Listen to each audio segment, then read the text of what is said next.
ilmahaaga 10 jirka haddaad ixtiraamto oo tiraahdo مثلا هذي إنتهاي مع قرح بدن فريد باتهاي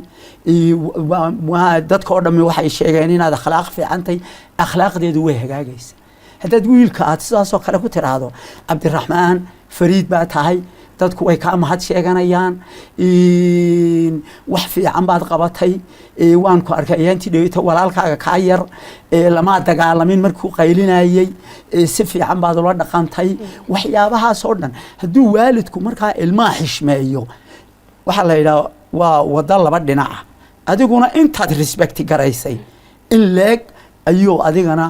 ixtiraam ku siinaya iyo qadarin laakiin waxa laga yaabaa haddii nimanka waalidkeena aan ku niraahno hooyadeena halkan joogta ilmahaaga 10 jirka ixtiraam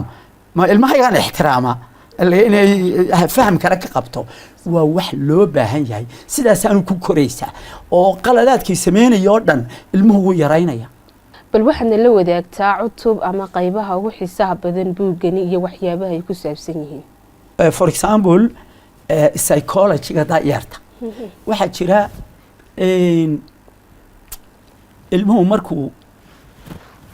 ilmuhu maskaxda bani aadamku dhowr qaybood bay ka kooban tahay qaybi markiiba way kortaa oo goorta uu joogo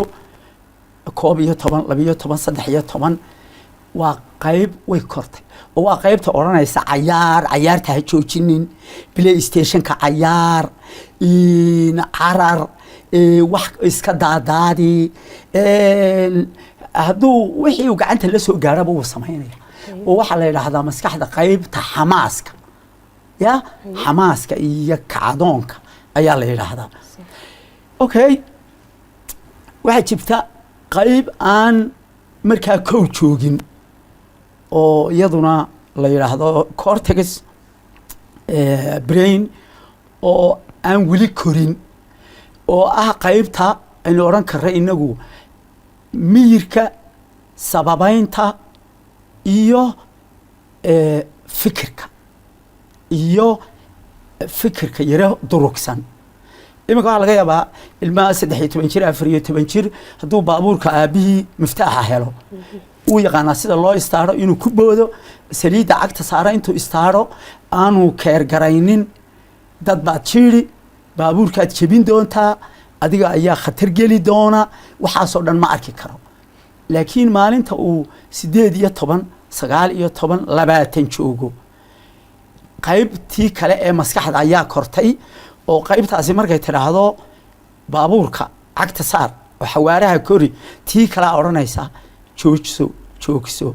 miyaanad ogeyn inaad cid jiiri karto miyaanad ogeyn inuu baabuurku meel kala dhici karo miyaanad ogeyn inaad khasaare geysan karto miyaanad ogeyn inaad adigu naftaada khatar gelin karto marka waa laba qaybood oo maskaxda oo midiba ay laba waqti oo kala duwan koraya marka